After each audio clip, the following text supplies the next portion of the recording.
Okay, good morning, Jutta in Melbourne. How are you? Good morning, me in Melbourne and you in Melbourne. I'm excellent. How are you? Yeah, I'm good. Before the massive heat wave is going to come today again, we just I have know. a nice little I know. Here, cooling interview time. you know when the cool change will come? No, I don't Oh, know. I just make my own. Okay. Yeah. Yeah. Yeah, so you are Jutta Klipsch and you're empowering women after a breakup or a divorce with their partner. So do you want to introduce yourself and tell me a bit about yourself and what you're doing? Yeah, no worries. So I'm a coach, and yes, I'm empowering women after they experience a breakup or divorce. I mean, a breakup is the same, like, like it's a breakup. And yes, I'm in coaching for 15 years, and I had two marriages. One was actually domestic violence. The second one when I had my kids. And then I had a long-term relationship for 16 years, which was on and off. And he broke up 3 times. And then we tried it a fourth time, and then I broke it up. And so I got a little bit of experience in this field. And I can really see how I feel now that this breakup and divorce, as painful as it can be really a springboard for creating yourself, reinventing yourself, and really look at your life, look at yourself, and creating a life you really want to create. So, and for me, I mean, I turned 60 last year, and for me, I can see, my whole life was about relationships, working relationships out, relationships, and how it actually stopped me for creating my life. Yeah, I was always reacting instead of acting, and yeah, and I really want to help women to find themselves, to reinvent themselves, and not waiting for 60 years. And when you break the patterns of yourself, like getting yourself out of the way, you will actually attract the relationships you want. But it all starts with ourselves. Yeah, Yeah. interesting and good topic. I think possibly all of us can relate to relationships, Yeah. breakups, working ourselves out, going through stages, pain, suffer, cry, want the person back, they're not, then realizing yourself. And so what do you think the stages through for a breakup? Like what are we going through if we are at the point where we actually want to break up with someone, or someone broke up with us and as well, or getting a divorce? Well, the stages it's interesting because I mean, like going through a divorce or breakup, and it doesn't really matter if you broke up or if it was actually better for you to break up. Like for me, instance, when my husband left, it was like answers to my prayer because like it was really, really bad. But it doesn't really matter because and losing somebody or breaking up, getting divorced is similar to losing somebody to death. It's when somebody dies, a loved one. So it's you're going through a grieving process, and many ask me, oh, how long will that take? There's no answer to that because it takes as long as it takes, because everybody deals with grief differently. And so you go through all these different stages. There was a psychologist or psychiatrist in Switzerland, Kübler-Ross, Elizabeth Kübler-Ross. She developed this cycle of grieving, and you're going through the same cycle. It's like a roller coaster of emotions. It's like, the first stage is disbelief and anger and depression and bargaining, and you're going, and you don't go linear through it. You can be all over the show. So if you know that, it's like it's helpful because you actually know it, because you start thinking, am I crazy? So yes, knowing that you're going through a grieving process, and me as a coach, like I can help you with tools to dial down the pain. I mean, you still will go through pain because you have to feel your emotions. You can't just forget about them, but there's like tools and strategies that you can dial them down a little bit. So what would you say would be the best thing for yourself after you have broken up with or have been broken up with? What would be a tool or two or three you could share with someone that is going through a breakup right now? Well, firstly, recognizing that it's normal, but I think the biggest thing I would recommend is self-care. You have to look after yourself and not, like how we all don't really want to feel pain. We try to avoid pain, and it's understandable, but you have to find, the right balance between feeling the pain and not feeling the pain, if that makes sense. So, like, for instance, you can put a time limit on feeling and starting to feel into the pain. So, and you will see, well, it wasn't really that bad. But instead of self-boiling in it for hours and hours and days, and self-care, like many people use alcohol, drugs, sex, shopping to distract themselves, but that will only prolong your going through the tunnel, like, so self-reflection, writing things, journaling, there's like heaps of things you can do. So do you think breakups has also something to do with ourselves? Well, of course, it's, breakups, you see, like in society, in our lives, we have this, we are conditioned that, what love should look like, all the love songs in poetry and all this sort of jazz, like, it's distorted. It's not how real love is, like this, I don't know what you would see, that's lovey-dovey thing all the time. That's your honeymoon period. And we think the honeymoon period it will stay forever like this. Like I was once, when you think about it, the first 2 years you're running on chemicals, make me feel good chemicals. And then after that, when you start noticing the little gritty bits, oh, maybe it is, not, like he has flaws or I have flaws, and you see each other's flaws, and then, oh, like, what the heck happened? So my parents are married for 65 years this year, like, it's a long-term commitment and communication. And so I think one thing I would say, this fairy tale of the prince on the white horse is like just false expectations. And what I also can see is in relationships, there's, like two halves trying to get together, making a whole, instead of two whole people getting together and living their lives together, if that makes sense. So, like, I get together with you because you can fill out my soul, my hole in the soul, and I fill your hole in the soul. And then after all the chemicals worn off, then, oh, you should be like this to make me happy. So that's why I think it's really important after you broke up to self-reflect and see who you are, and make you, like, feel this hole in the soul and work on your trauma or work on whatever. You don't need fixing, but when you heal yourself, you will attract totally different partners. You don't need them to make you happy, if that makes sense. Yeah. So what would you say? What is actually love, or what makes a good relationship between two people? Well, I had once heard a definition of love, and I really liked it.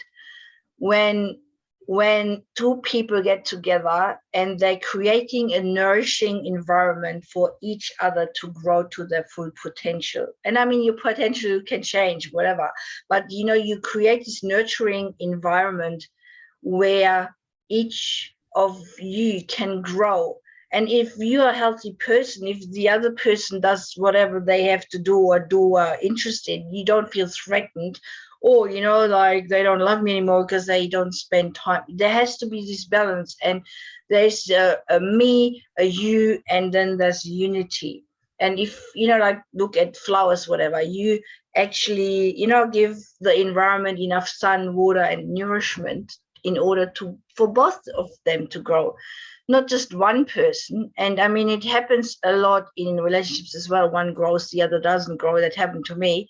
And there's this, you know, it just when they want to stay where they want to stay, what do, you know? And the thing is, if you after a breakup or divorce don't grow and don't self-reflect and look at your past and let your past and all this baggage go, you will always attract the same people.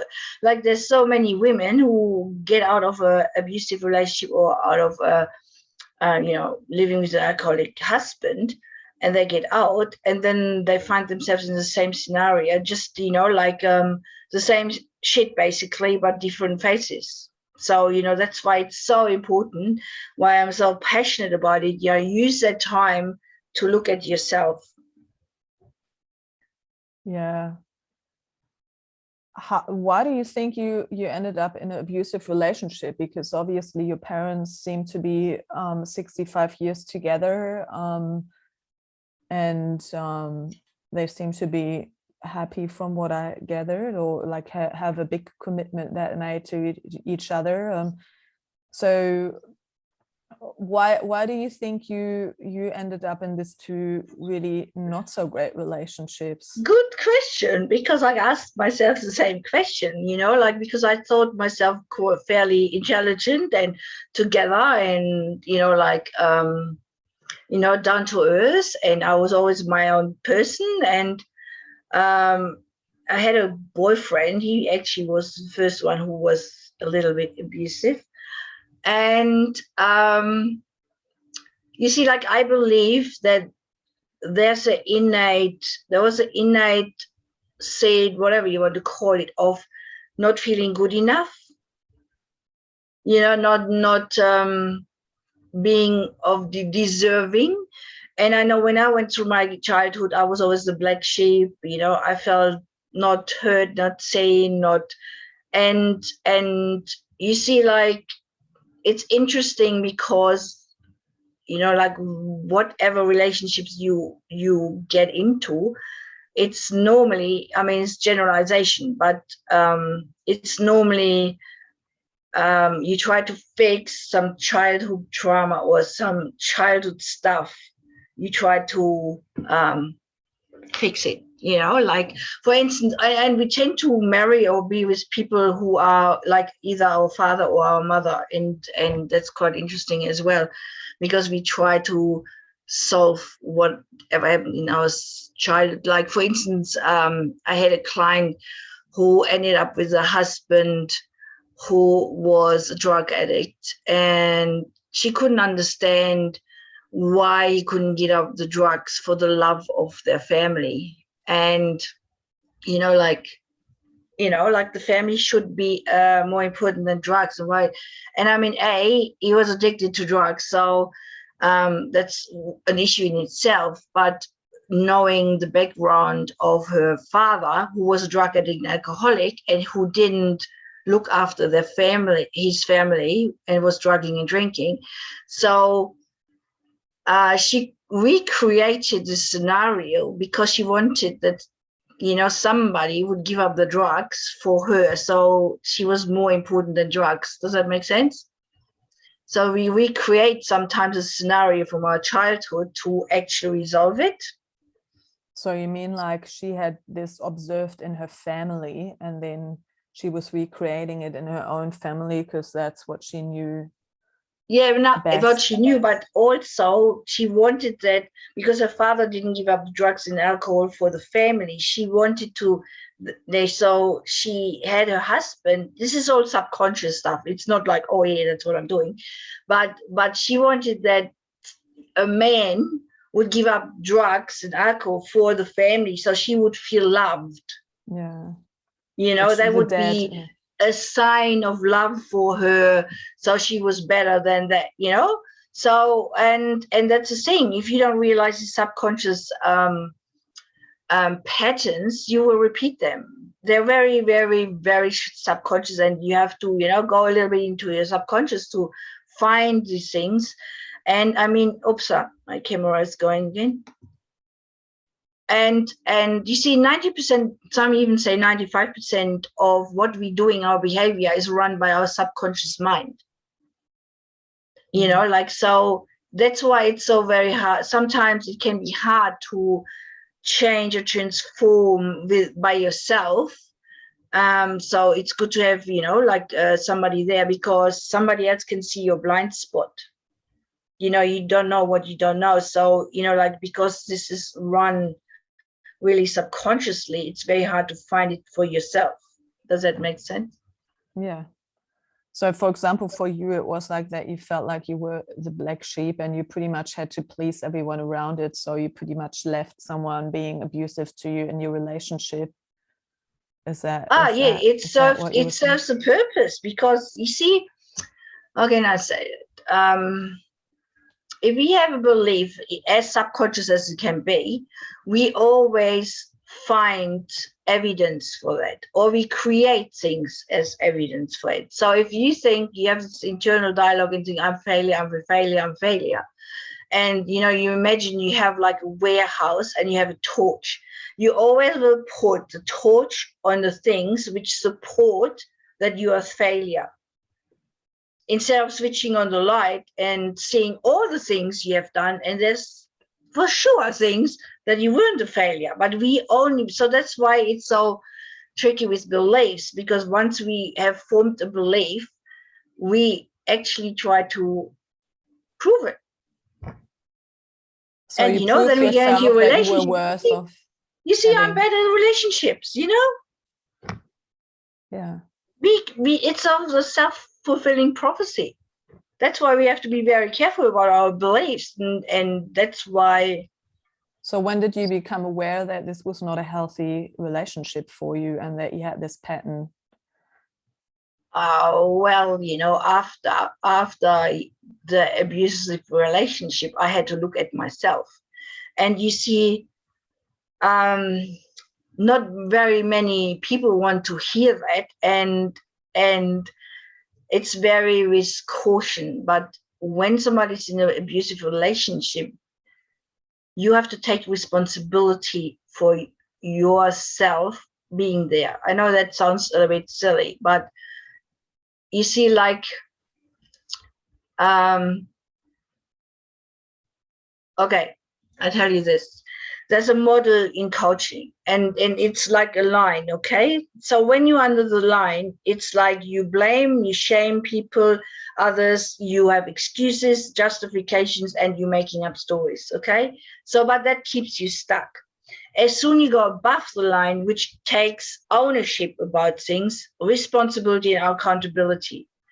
So I had a look at myself about being in an abusive relationship, because I played a part of this. I had, somewhere a really low self-esteem, so I created this and I stayed, like healthy, when you have a healthy self-esteem, confidence, somebody would lay a hand once at you and you would be out. But, because the whole dynamic, then they're nice to you, then it happens again, you find excuses, and then there's all this codependent dynamic. And a codependency is actually when you put other people's feelings before you. And I felt sorry for my husband at the time, because I knew what shitty childhood he had. I felt sorry because I could understand why he was doing what he was doing. And that actually was detrimental to me because I made excuses for him, you know, and I put up with stuff which I shouldn't have put up. So, and somebody said, if you don't, you can only control things when you take ownership about things, you know. So I had to take ownership of my part of it, you know, and it was bloody hard whilst I was in there. And now being here, I would obviously do things differently. But when you're in this situation, you can only deal with things, the resources you have, you know. And I mean, I don't beat myself up what I did and where I stayed, because that was all I knew at the time.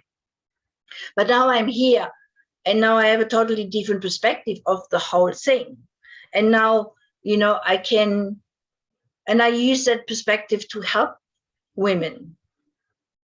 So you know, what and steps sorry. So kind of what steps did you do to, so obviously at one point you were aware of it, that you were in an abusive, unhealthy relationship, which means obviously the torch was on you, so you really kind of had to focus on yourself to change something, or at one point you were aware that this is not really healthy. But I think it possibly also takes the time to even, I guess, like become aware of such habits and where they come from, and why do we actually have them, and why do we have this beliefs. And even though once we know them, how do we change them? Well, that, you see, that's a good question, because, you know, like once, you know, like all the self-development I have done, and what I have learned all the time too, is we get all these concepts put in our heads, you know, like the concept of self-love, self-care. Everybody knows, I mean, especially women, okay, you know, we have to look after self-care, self-love, but it's just a concept. So how do we actually embody this? How do we change our behavior that reflects self-love? And the thing is, because we have this pattern, like for instance, this myth that if you look after yourself, or, you know, you put yourself as number one, that's selfish, you know. So, and because we learned, especially as women in a family looking after kids, we learned, you know, like we're looking after everybody else than ourselves. So the question I ask sometimes is, what would a woman do who loves herself? You know, if you are, for instance, in a situation where you have to make a decision that you really want to say no, but you have this tendency to say yes, because that's all you know, because it makes you feel bad, because when you say no. So, you know, like you have to pause and say, okay, what would a person do who loves herself? You know? That's just a simple question. Yeah. And so, you know, like your pattern of saying yes all the time, you know, and you say yes, you will be feeling shitty because you really want to say no. So you will feel shitty anyway. And if you say no and you actually stick up for yourself, then you still will feel bad because it's unfamiliar. So you feel bad anyway. So why not choose yourself? You know, that's what I told myself. You know, I feel bad if I say yes and I really want to say no. So, you know, I will feel bad too. And when I say no, because I'm not used to it. So you feel bad anyway. But you see, after a certain time and period, it's like building a muscle, you will get used to it. And it's these little steps, you know, we think all the time, you know, we have to do these big things. It's all, I don't know, that's a picture with stepping stones. It's stepping stones and building this muscle and being gentle with yourself and really looking at yourself, okay, you know, situation for situation.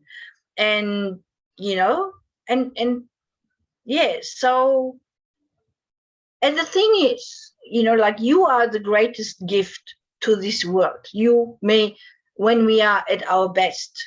So if we're looking for ourselves and filling up our cup, we actually give to our kids, to other children, to our communities, to the world.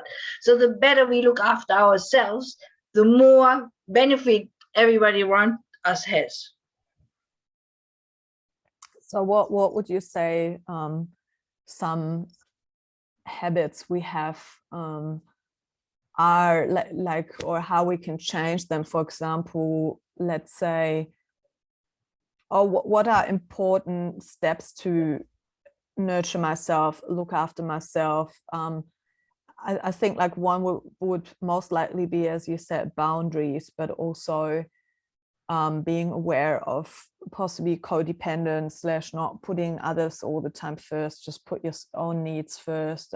What else would you say would empower yourself to nourish yourself and become a better, or not a better version of you, but possibly more come back to your own self of who you are and who you're comfortable with?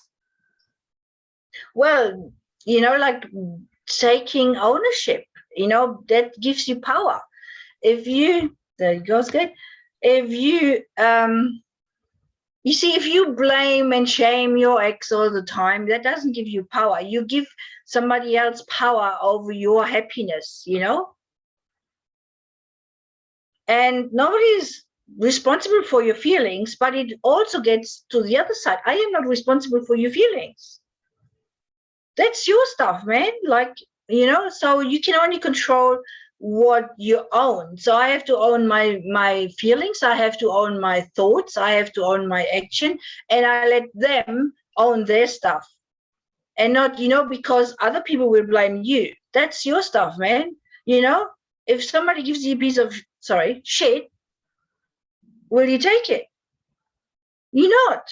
You keep yours. I am looking after, and people, and I think what we tend to do is also we put other people on a pedestal, like, don't put other people on a pedestal. We are all equal. We're going through different things, and we have different, what would you call it, challenges. But, don't put somebody on a pedestal. Like don't put me on a pedestal because I'm a coach. Hey, I'm still going through the layers, like you go deeper. And I'm a human being. Nobody's like better than anybody else. So and for me, dead people belong on a pedestal, and also what I would say is, especially when women go through the heartache of breakup, like they tend to look at all these good times, like it's funny because I thought about it, like we as human beings, we tend to look always at the negative, in general, the negative is just, this shit. But in a breakup, we glorify this ex, we think all about the good times. Yeah, okay, there were good times, but there were already bad times. And what I suggested in one of my lives is, like write all the things down on your phone or whatever, have a list. What was shit about the relationship? What was bad? What didn't work? When they invalidate, when you put them down, like, yeah, I mean, we seem to glorify. And then, and we put us down, then it just doesn't work. Yeah. Does that make sense? Yeah. Well, I guess like this is obviously we can't speak for all the relationships because there are that's course. possibly more for people that have unhealthy that have possibly more like an unhealthy belief about themselves or low self-esteem, because obviously there are people that have healthy relationships and they're not putting up with other people's abuse or non-great behavior. So how do you help these women that are in the position where they try to figure out what their behavior is to create those situations, but also that need some empowerment? How can I get empowerment? How can I help myself? Or where am I looking to get help to understand myself and my relationship patterns? And the answers are all in you. They are all there. You can't actually get them from other people. I mean, like as a coach, I call myself a tour guide with a torch. you know, so I can help you to find it, but you have to find it yourself.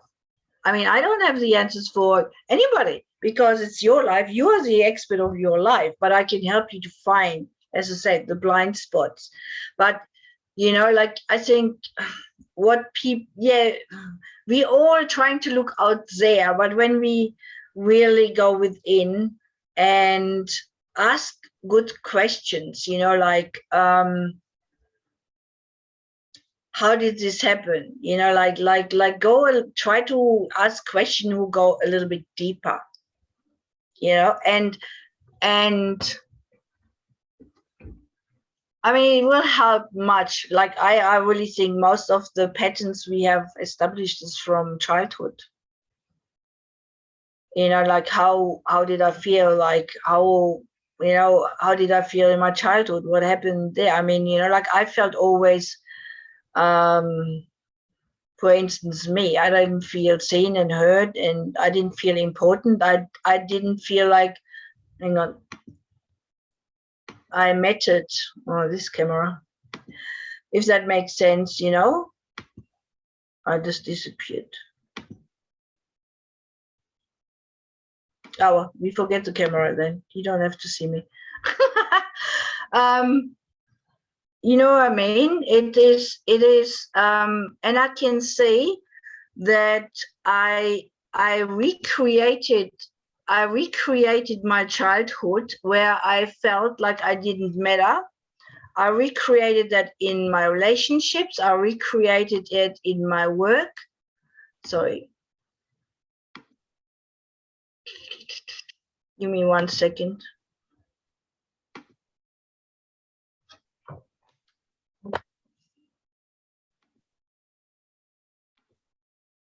Yeah. So I recreated that in my relationship. My belief was I didn't matter. So I was in a relationship where I felt, you know, like he was doing always his stuff. If I wanted something, I wasn't validated. I wasn't validating my feelings. And I had the same thing when I was still working.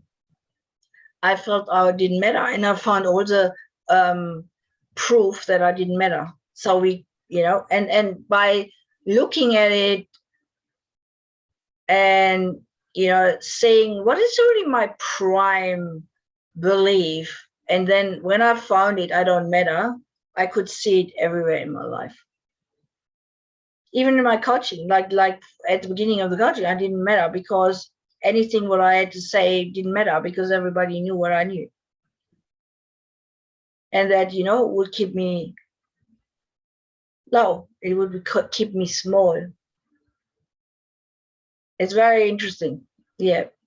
And of course, you know, you can read books and things, and you can do courses, which helps. You know, you will learn. For instance, in my course, we learn how to dial down the pain. You will learn to write down your emotions, and you can only change what you become aware of.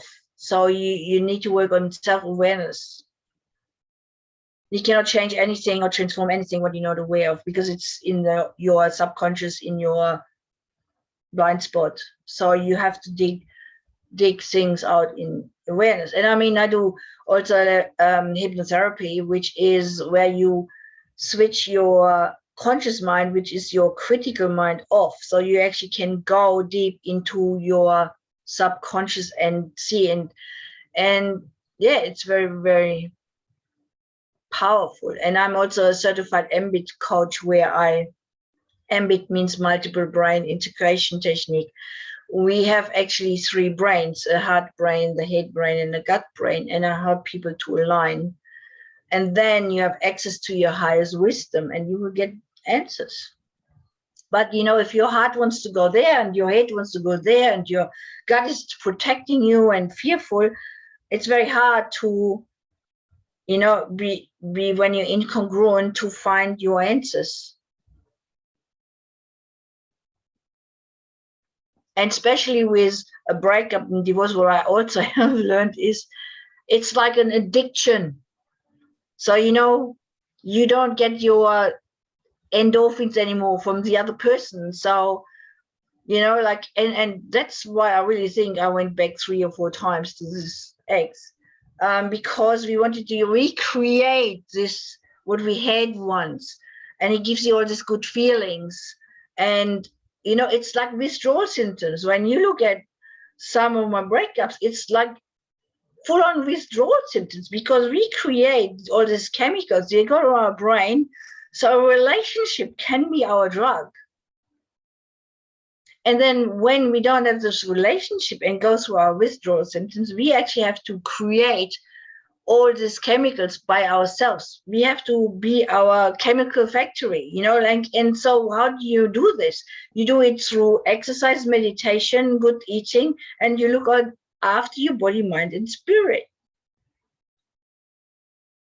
And once you learn that, to look after yourself without any outsiders, and no shopping, no food, no partners, no, you know, you learn that, and you find somebody who does the same. You don't, I mean, you know, you can create this nurturing environment to create for each other, that you grow each as a person.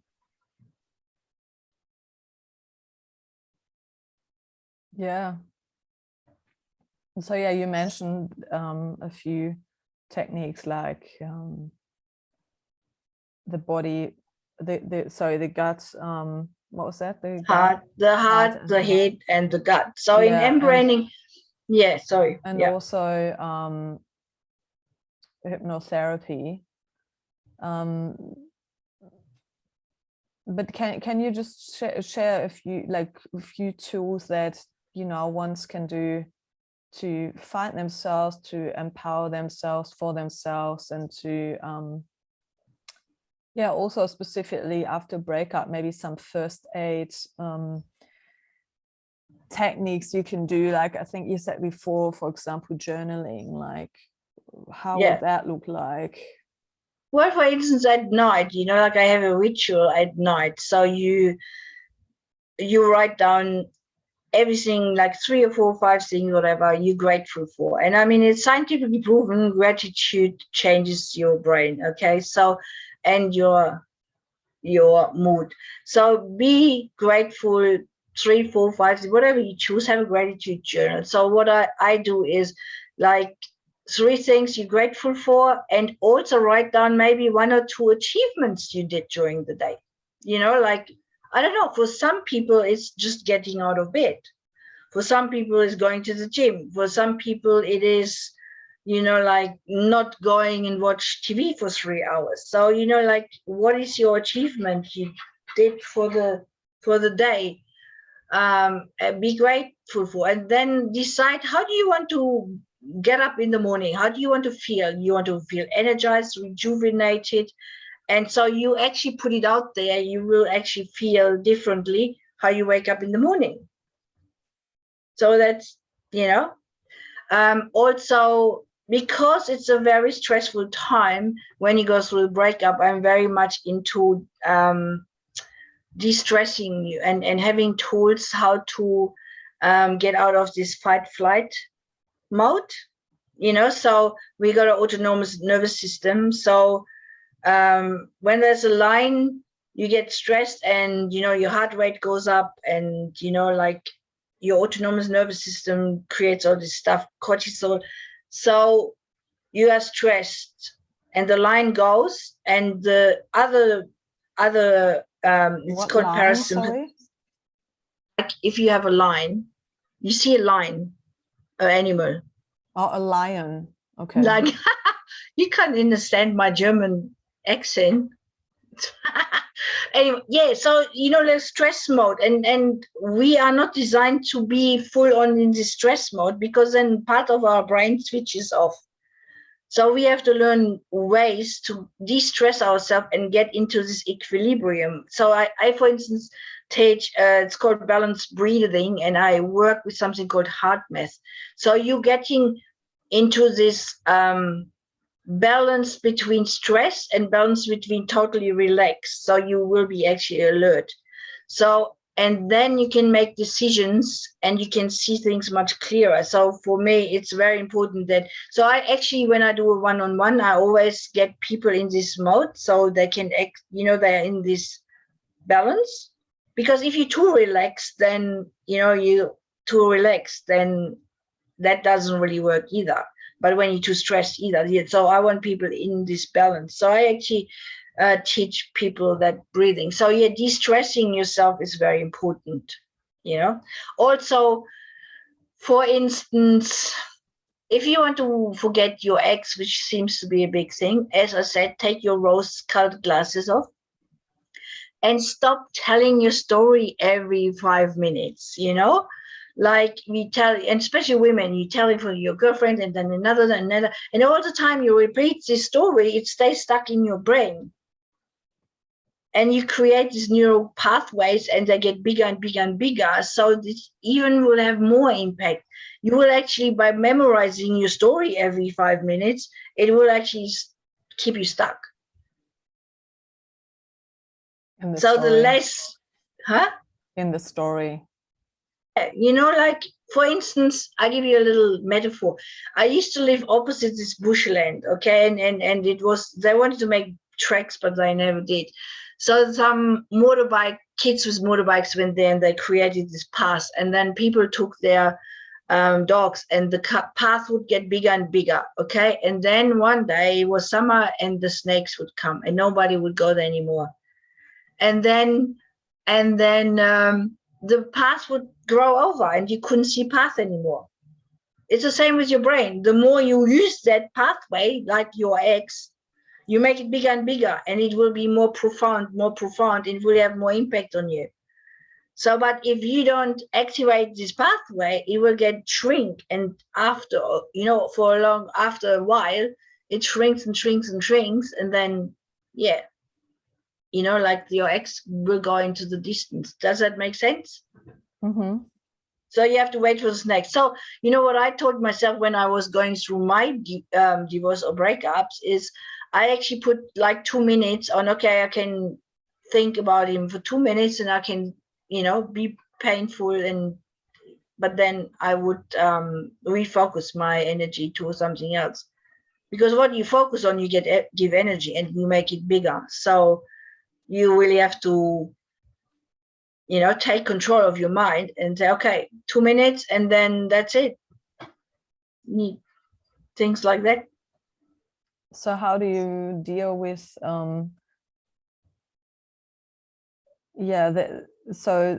that loss that you found? The loss that you have. So you kind of, obviously you can give yourself time to grieve over a breakup, and then you have like different methods you can help yourself to just dial down the pain, like empower yourself, look at yourself, do different choices, different decisions which are more you. And for instance, if you want to go back into dating one day, really nail down your values. What are your values? What's your non-negotiables if you find somebody else again? And really be clear about it. So if there's like one non-negotiable, one red flag, it's no, And even if they tell you 10 times how much they love you. And, like that sort of thing, when you love yourself, like you're loving yourself, your self-love. I heard once the universe will give you as much love as you give yourself. So this is, loving yourself is a prime relationship you need to have. And then if you love yourself, you are not dependent on some man who tells you, I love you so much. And you get, oh, somebody loves me. I feel so special. You see, like, it's nice to have it. Don't get me wrong. But if we be dependent on this and it feels this soul in myself, like I'm a little bit on dating sites sometimes. And, like I have guys like they tell me after 2 days, I love you. You're so beautiful. And I thought, really? Like, go away. You see, it doesn't make me feel good or better or whatever, because I know my self-worth. I know who I am. I don't need this, that, like somebody after 2 days says, oh, I love you and you're so beautiful. Yeah, cool, man. You don't even know me. How can you love me? You know, like, so, you know, like not being dependent on this validation of other people, and really starting to know, or even recreate, who do you want to be as a person? Who do you want to be? And be that. You know, if you want to be a kind, caring, confident, okay. So if you want to be confident, be confident. You don't have to wait for being confident. You just be confident, and you do little steps which support that. You see, like, we think and we are taught that it's a model to have, to do, to be. Okay, so if I have $1 million, I will do this and this and this, like I can travel or buy a car, Rolls Royce, and then I will be happy. But it's actually the totally different other way around, because then you have, like, you give the outside world, or what you have, the, you know, if I have this shining prince on the white horse, I will be happy forever, blah, blah, blah. So you give outside forces the key to your happiness. That's not empowerment. That is giving your power away. But if the other way around is to be, to be, to do, to have. So if you're being a certain way, you behave a certain way, and then you will have. So if I'm being empowered, just make it up, you're being empowered or confident, you will do things differently, and then you will have. And try that on, because it's all in the being, how we are being right now. Not next year, not then, oh, when I have this and this and this, I will be. No, you have to be that today. And for instance, getting a different partner or a new partner, you have to be the partner you want to have. Otherwise, it's just like a substitute for what you don't have. And then there's your power. You have to be that first. Yeah. Yeah, it's really valuable, because yeah. Yeah. No, we're waiting for this other people to make us happy. You have to be happy first. Because otherwise they have all the power for your happiness. So they treat you nice, they say the right thing, they do the right thing, you know, then you will be happy. But if they don't do that anymore, then, oh, you know, you are so mean, you blame other people. Take responsibility, take ownership. If they don't treat you the right thing, well, and what I see in what I have learned is too, while relationships don't work, is there's no communication. There's no real communication between people. Nobody knows how to talk. Communication, that's things we should learn in bloody school. You know, for instance, we have filters for the other person. You know, I used to have a filter for my ex, okay? I know how he is, what he says, blah, blah, blah. So whatever the other person says, it goes through our filters. And then we don't even hear what they're saying, because we already know what they're saying. And we are so busy not really hearing what they're saying, or understanding what they're saying, and saying where they come from. We're so busy to responding that we don't even hear. Mm. That's why Stephen Covey says, listen for the sake of, I don't know, like paraphrase, listen to the for the sake of understanding the other person, not to respond. Because we are, do we really be present with the other person when we speak? Or is it, you said the wrong thing, you're doing the wrong thing, you're supposed to make me happy? I think also what you're talking about is not necessarily for women and men. I think it actually really refers to any relationship. I feel Any relationship between, you know, same sex parents, partners. kids. Yeah. You're talking to your kids, you know, and the other thing is we have these expectations how things should be. And then when they are not that way, we get shitty. We have this expectation, like how things should be, how a man should be, how a woman should be, how this, and this is all our conditioning. And when it's not, you know, like, and then when it's not happening, it's, oh, it should be this way. Who says it should be this way? Where did you read this? I should be more like this. Who says? And then question, where do you get this belief from? You know, did you read it in a book? Do you have it from your parents, for society? You know? Who says how things should be? Yeah, no one. Well, you have to make that up yourself, but you know, you have to question where do you get this belief system from?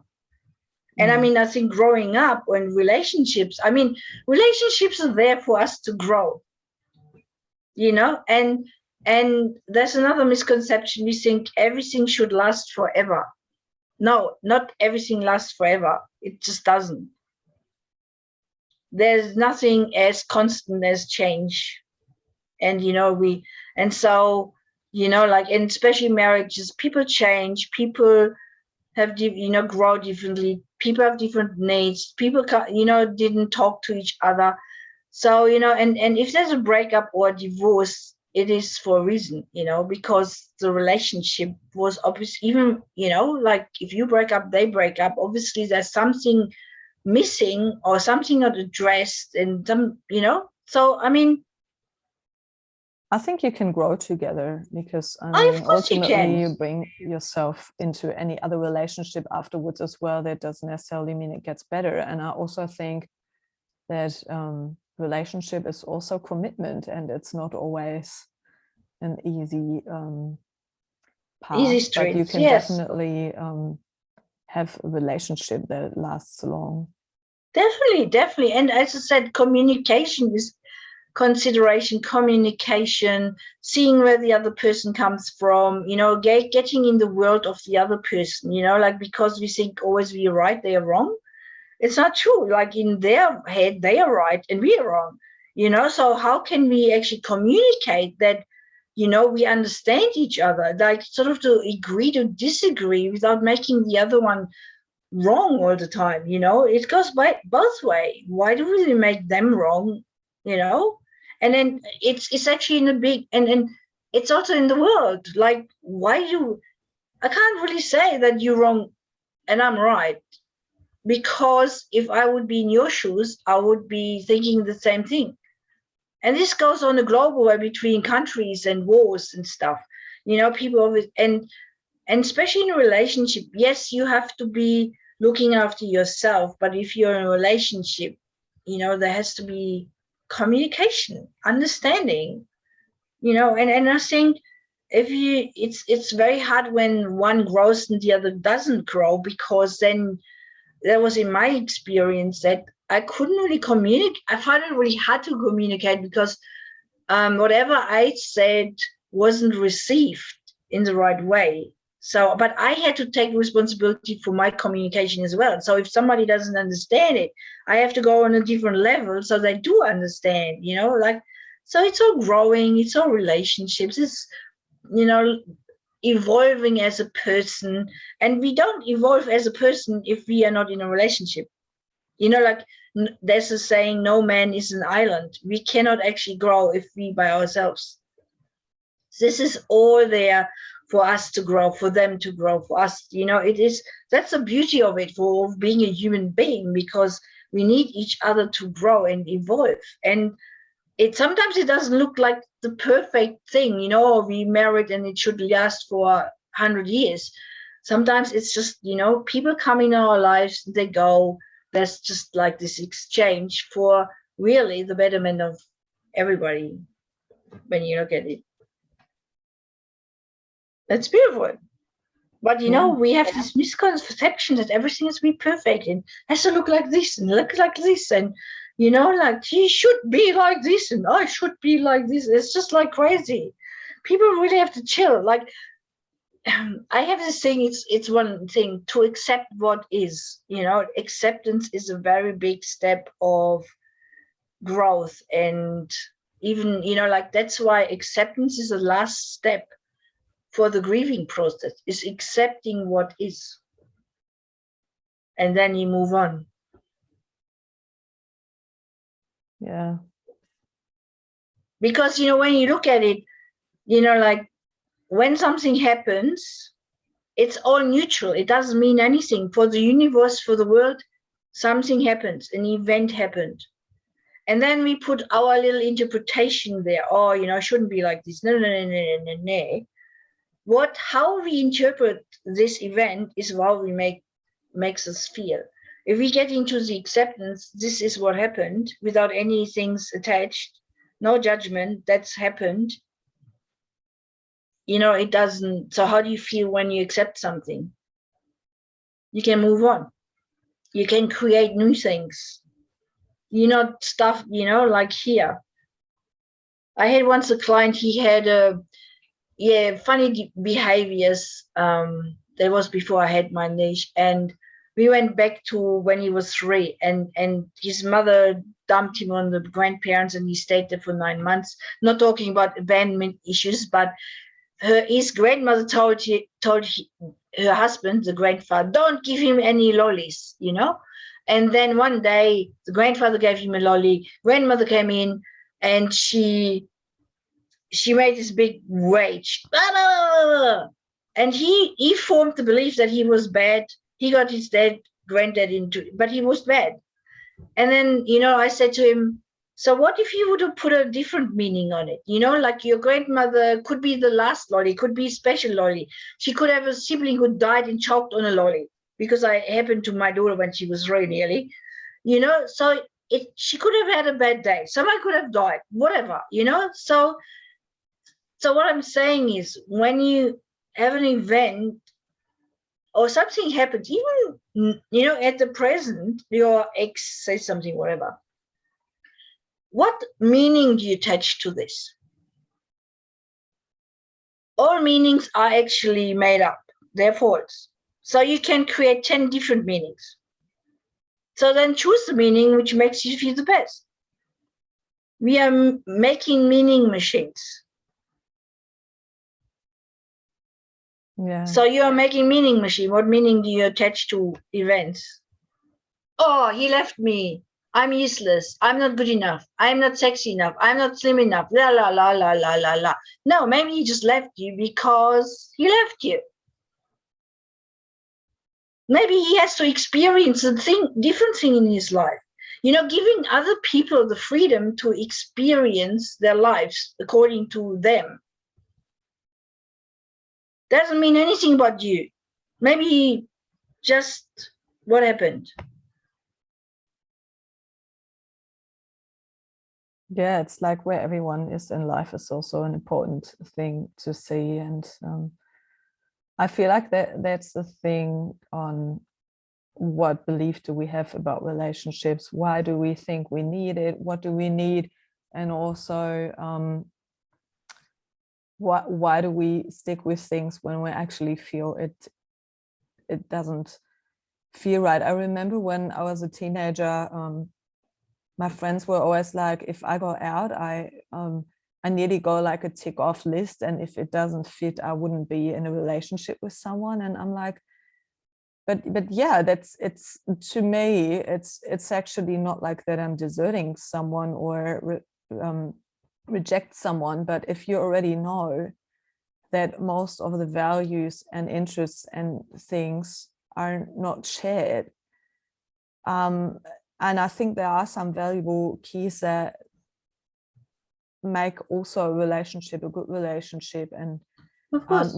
And so I think not necessarily you need to go with a visual list out, but I think what you said before is like knowing exactly what you really want in someone, and communicate this with the person when you meet someone. Because I found that, you know, let's say if someone, and I mean, we have all observed this in ourselves, in our surroundings where people got divorced and separated, that obviously if one person likes to travel and the other person not,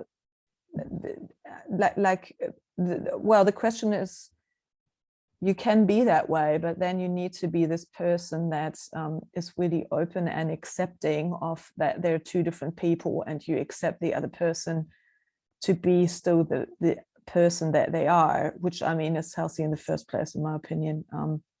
But to let them be and explore that and support them.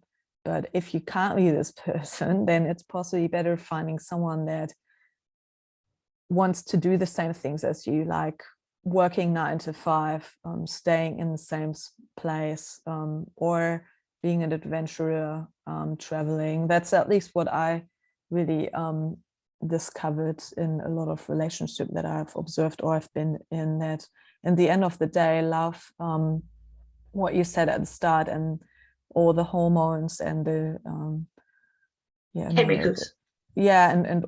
the kind of honeymoon phase is all great, but if you are together with someone for 10, 20, 30 years, I feel it's definitely commitment, but it's also that you have a love and appreciation for the person, but that this kind of fairy tale things can wear away, and in the end of the day, what are you sharing then? And I feel relationships should be also there to share, share your life, sharing nice moments, and be harmonious. So I just wanted to add this. Yeah. I mean, the thing is, like, and then, like some people have kids, I just talked over the weekend with people, one had 5 kids, one had 6 kids. And then you have kids, and then, like the relationship just wanes off because, like especially women, they're so busy looking after the kids, and then man goes and works and I mean, really, like you should really have like dating nights, even if you don't have it every week, but organize some dating nights, so you nurturing that relationship, because that's the most relationship in a family, like you have to nurture it. It needs like a flower, it needs nurturing, it needs communication, it needs special moments and creating rituals and all of that, communication, it's it can be a beautiful thing. I'm not like, and finding that person, and commitment is, well, if it's not the idea, whatever, like talk, try to self. I mean, I remember my dad, commitment. I mean, that's, I think, why they married for so long, is like my dad wanted to go windsurfing, windsurfing. And then he thought about it and he said, but then my mom and us 2 kids would be just sitting on the sideline to watch, and that wasn't together. So he actually changed his tune, and he decided to go sailing. So everybody could go on the boat and we all had fun. You see, like just things like that. And it's consideration and it's also the view on things. I mean, you're still 2 individual people in the end of the day that are together, and and I mean, if one would like to travel, looking after your own self, it's the same as being yourself with someone else. It's it's but you always have to think, if you look at life like a game, it's just like it's sort of totally different.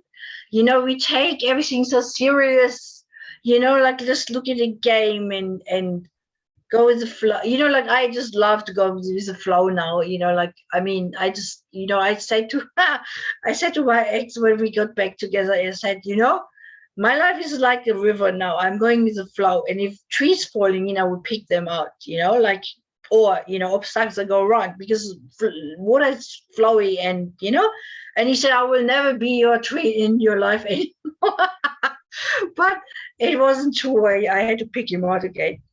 He interrupted my flow. It wasn't right. I knew it. So you know, like try to have a little bit of fun. And people forget to have fun. You know, like have some fun, man, like play. Yeah. But Well, I anyway, guess this is a good finish yeah, I know. sentence. I don't know Have what time fun is it. Oh, and yeah. play. Yeah, go Yeah. with the flow and, you know, enjoy life. You know, write down and look at the things you have instead of the things you don't have. Yeah. Well, thank you so much. I will No worries. link your contact details in the show notes. Thank you. And Yeah. so people Yes. from all over can contact you if they would like to work on themselves after their breakup or want to be empowered in Yeah. general. Well, I got a Facebook group called Springboard After Divorce or Breakup for women. So that's this. And then, yeah, you can put my my website in, and I got a 45-minute free training session. So it teaches you 5 shifts how you can recreate and reinvent yourself to create a life you really want. So it's I talk a little bit about confidence and the making meaning machine and a little bit of embraining the 3 brains. So yeah, just have a look at that. Awesome. Okay. And then you can, you know, if you want, you can have a chat with me. Always happy to chat with people. Awesome. Thank you for the so opportunity. much. And nice meeting you. I mean, it was great. Like good on Justin who put us together. Yes. Oh, nice. I will start the recording.